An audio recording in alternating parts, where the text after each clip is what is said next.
Welcome to The Explainer. Today, we're lighting the fuse on one of the most explosive and important events in all of history, the French Revolution.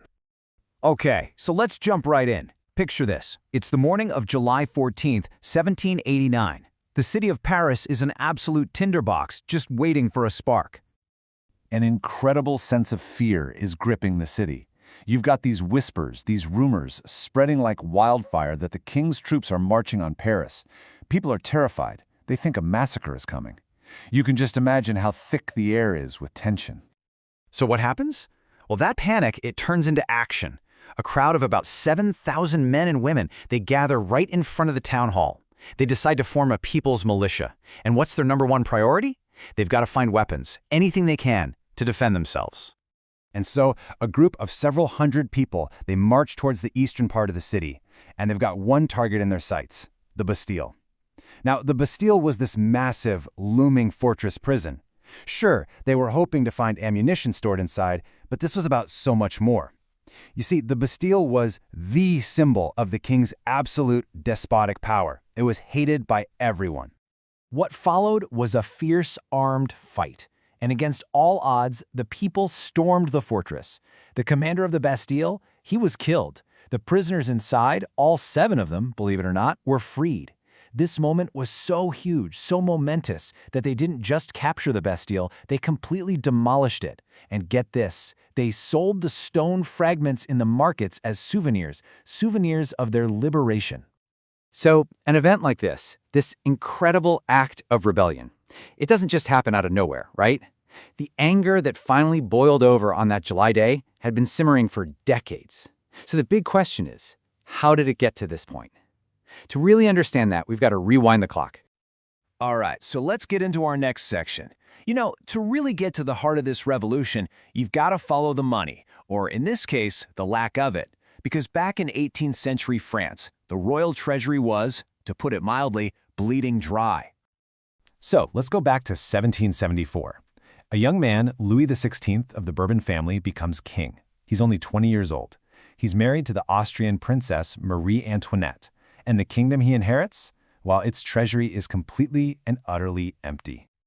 I mean, think about it. Years and years of war, plus the absolutely mind-boggling cost of maintaining the extravagant court at the Palace of Versailles, all of this had already plunged the kingdom into debt. We're talking more than 2 billion livres. And a livre, by the way, was just the unit of currency they used back then. And then, as if that wasn't enough, along comes another massive expense. Under Louis XVI, France makes a big decision. They're going to help the 13 American colonies break away from their common enemy, Great Britain. A noble cause for sure, but it added another billion livres to a debt that was already crushing the country. So here's the bottom line.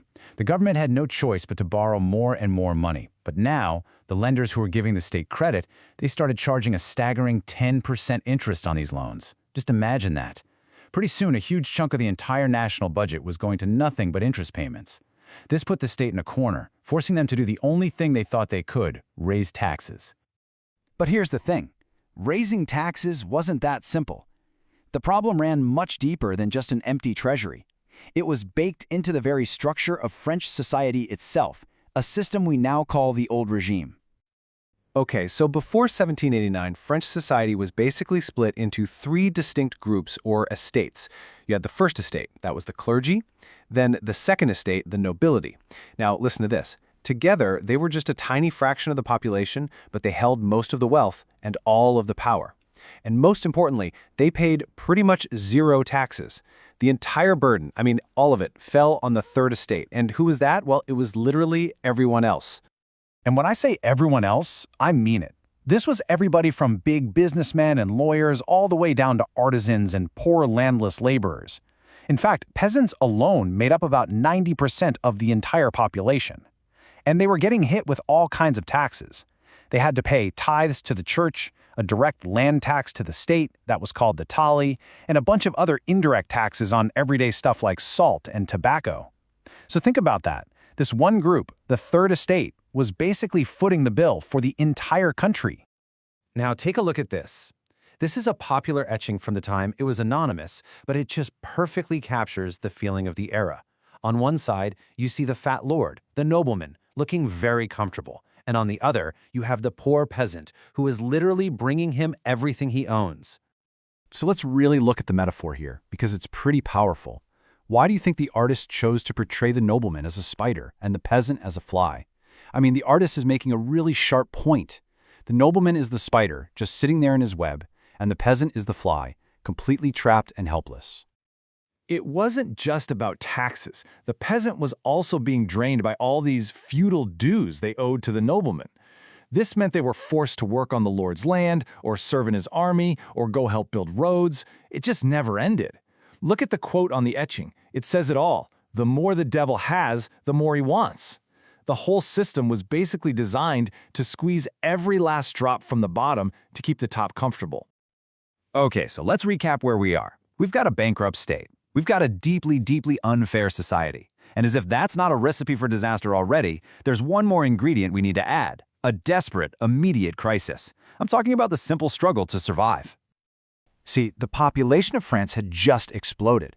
It went from about 23 million people in 1715 to 28 million by 1789. That's 5 million more mouths to feed. And that, of course, led to a huge jump in the demand for food, especially for bread, which was the one thing that pretty much everyone relied on to live. And here's the problem. Grain production just couldn't keep up with that demand.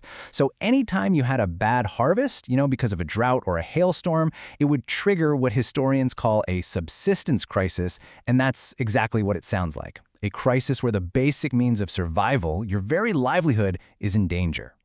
And this cycle was absolutely devastating. Let's walk through it. It all starts with a bad harvest. Suddenly, there's not enough grain to go around, right? So step 2, scarcity.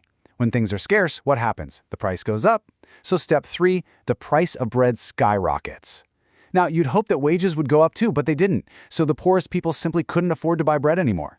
This leads to the final steps: weaker bodies, the spread of disease, starvation, and death. And the scary part? This wasn't a one-time thing. These kinds of crises happened all the time in France under the old regime. So now when you put all of these pieces together, the financial crisis, the social injustice, and this constant struggle for survival, that explosion in Paris on July 14th, it starts to make a whole lot of sense, doesn't it? Yeah, the rage that brought down the walls of the Bastille. That wasn't some sudden, random outburst. It was the predictable end result of a government drowning in debt, a society built on staggering inequality, and a population that was, quite literally, starving. The Bastille wasn't the cause of the fire. It was just the spark that finally lit the fuse. But here's the thing. The destruction of the Bastille was only the beginning, because a new force was starting to rise up from within that massive third estate, a growing, educated middle class. And they were beginning to imagine a totally different world, a world without kings or nobles at all. So with the symbol of the old monarchy now lying in ruins, what new ideas would rise from the ashes? In our next explainer, we'll dive into how this group began to envision a radical end to all privileges, an idea that would change the course of history forever.